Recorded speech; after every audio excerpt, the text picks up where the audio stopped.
जमशेदपुर के गोविंदपुर थाना क्षेत्र के प्रकाश नगर गरुड़बासा से एक अजीबोगरीब ठगी का मामला सामने आया है, जहां एक युवती ने शादी का झांसा देकर युवक और उसके परिवार का विश्वास जीत लिया और फिर लाखों रुपए के गहनों पर हाथ साफ कर दिया। मिली जानकारी के अनुसार गोविंदपुर निवासी निखिल सिंह नामक युवक को पूजा पांड्या नाम की युवती ने अपने प्रेम जाल में फंसा लिया। बताया जा रहा है कि पूजा पांड्या पीजी में रहती थी और उसने निखिल से शादी करने की बात कही थी। इसी बीच निखिल के घर में जनेऊ कार्यक्रम का आयोजन था, जिसमें पूजा पांड्या भी शामिल होने पहुंची। कार्यक्रम के दौरान युवती ने धीरे धीरे परिवार के लोगों का विश्वास जीत लिया। इसी भरोसे में निखिल सिंह ने अपनी अलमारी की चाबी भी उसे दे दी। बताया जाता है कि 6 मार्च को जनेऊ कार्यक्रम समाप्त होने के बाद निखिल की बुआ अपने घर लौटने वाली थीं। उनकी अलमारी में रखा मंगलसूत्र निकालने के लिए जब चाबी मांगी गई तो पूजा पांड्या बार बार कोई न कोई बहाना बनाकर चाबी देने से बचती रही। इसी दौरान घर में रखे जेवरात और नकद गायब होने का पता चला। चौंकाने वाली बात यह भी सामने आई कि युवती ने सिर्फ निखिल के घर ही नहीं बल्कि पड़ोसियों का भी विश्वास जीत लिया था और वहां से भी अलमारी की चाबी लेकर गहने गायब कर चुकी थी। घटना के बाद जब युवती के बारे में जानकारी जुटाई गई तो पता चला कि पूजा पांड्या पहले से शादीशुदा है और उसके 2 बच्चे भी हैं।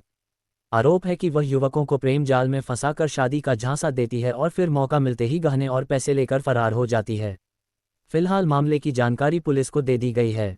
गोविंदपुर थाना पुलिस युवती को हिरासत में लेकर पूछताछ कर रही है और पूरे मामले की जांच जारी है। यही कहानी मेरे को हम तो बोले कि 2 बच्चा भी, तो बोला कि हमारा बच्चा नहीं कि वो मेरे दोस्त अभी तो सब परिवार से बात हुआ, अभी परिवार वीडियो कॉलिंग में बात की। इससे 14 दिन से नहीं ना, अक्टूबर से ना बाबू। मेरा नवंबर का लास्ट नवंबर से है। दिसंबर से इससे नवंबर से आपका वहाँ पे थी, वो लेडीज के हाँ लेडीज के मेरा खटाल है वहाँ 9 नंबर जून में, जिनमें भाड़ा में रहती है। आपकी तरह को रोहित है, उसको भी तो ठगी है। हाँ रोहित को जानते हैं ना? हाँ नहीं, इनके थ्रू मेरा जान पहचान है। वो जो वहाँ जब गए थे तब आपका नंबर भेजा था आपके यहाँ। मामला वो चोर है, 1 नंबर फ्रॉड है। बेटा को भी मार के फेंकने का चक्कर में था। एक ठो लड़के, एक ठो को मारा है, एक ठो मर गया है फांसी लगा के, और एक ठो गोविंदपुर में इसका ये है पति है, 2 बच्चा भी है। आपको कैसे पता चला फ्रॉड है चोर है? मेरा घर में चोरी की है, पूरा गहना ले गई है। एगो मेरा दोस्त है, उसका चाबी लेके आई थी, उसका गहना आपका घर में कैसे आई है? मेरा घर में आई है, वो दोस्त थी कुटी, मेरा घर में कुटी वाला रहता है, उसका दोस्ती से दोस्ती करके हम लोग का प्रोग्राम था, प्रोग्राम में आई और प्रोग्राम में बोली कि हम रहेंगे 2 दिन। हम लोग भी सोचे रहेगी, लेडीज है, बच्ची है। हम लोग को पता चला कि आपका बेटा के साथ इसका शादी हो रहा था। हाँ पता बाद में चला कि बेटा के साथ इसका शादी करने वाली है, तब तक ही मेरा घर में गहना चोरी कर ली, पूरा अलमारी उलमारी सब करके तोड़ के सब चोरी की। तब जाके हम लोग पकड़े हैं। आज हमको थाना में हम रिपोर्ट दिए, प्रेस को रिपोर्ट दिए। हम मेरे घर में फंक्शन चल रहा था सर, और 9 नंबर जून में ये रेंट में रहती थी इन्हीं के साथ में। हमारा वहाँ खटाल है, उनसे वहाँ पे मेरा जान परिचय हुआ था और मैं ज़्यादा नहीं, हमको इस साल से इनसे थोड़ा क्लोजली हो गया था। और मेरे घर पे फंक्शन था तो इन्होंने बोली थी कि आप अपने घर पे बुलाओगे। क्या नाम है इनका? इनका पूजा पांडे नाम है। तो हम बोले ठीक है आप आ जाइए मेरे घर पे। हमारे घर पे अप्रॉक्स 8-9 दिन से थी है। इस बीच में 6 तारीख को मेरा घर पे बुआ जो आई थी, उनका मंगलसूत्र और मेरा अलमारी का चाबी इन्हीं के पास में था, और मेरा जो भी डॉक्यूमेंट्स था और पापा का सोना का अंगूठी, मेरा अंगूठी और कुछ कैश मेरा अलमारी में था, जिनका चाबी इनके पास था। चाबी इनसे मांगने से दे नहीं रही थी, हल्ला कर रही थी। तो हमारा गेस्ट घर पे था, इसलिए हम बात को आगे नहीं बढ़ाना चाह रहे थे। 7 तारीख को मेरा बुआ को जाने का डेट था, 8 तारीख को। तो हम उनसे चाबी मांगेंगे रात को कि चाबी दीजिए, बुआ का जो सामान है उनको वापस करना होगा। तो इन्होंने बोले चाबी मिल नहीं रहा और नौटंकी करके सो गए।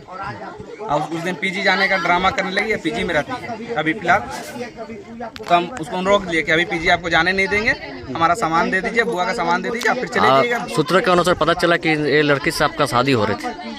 नहीं, हमारा शादी नहीं हो रही, ये बोली थी कि अप्रोच की थी मेरे को शादी करने के लिए। तो हमने बोले थे ठीक है, आपका बारे में ठीक से जानते नहीं है, जानकारी अगर रहेगा तो हम आपसे शादी करेंगे। ठीक है। ये लड़की कहाँ की रहने वाली है, क्या करती है? ये अब तक सही चीज़ नहीं बताती, जो बोलती है झूठ बोलती है। इनका 2014 में शादी हो चुका है, जो कि मेरे को 7 तारीख को मेरे को पता चला। और अभिषेक शर्मा करके नाम से कोई लड़का था मानगो में, टीचर्स कॉलोनी में, जो फांसी लगा के मर चुकी है। और इन्होंने बताया था कि वो उनसे मतलब लिव इन रिलेशनशिप में उनके साथ रहते थे और पी खा के ड्रामा करते थे, इसके लिए हम छोड़ दिए थे। तो यही मैटर था। इनका 2014 में शादी था, इनका 2 बच्चा है, ये भी मेरे को नहीं पता था। इनका माँ से बात की, इनका मौसी से बात किया, सब नंबर निकाल के इनका फ़ोन अपने पास रखे, तब पता चला कि इनका ऑलरेडी शादीशुदा है, 2 बच्चा है। उनको छोड़ के अभिषेक शर्मा के साथ रहती थी और अभिषेक शर्मा आत्महत्या किया है, इन लोगों का कहना है। बट उनकी माँ से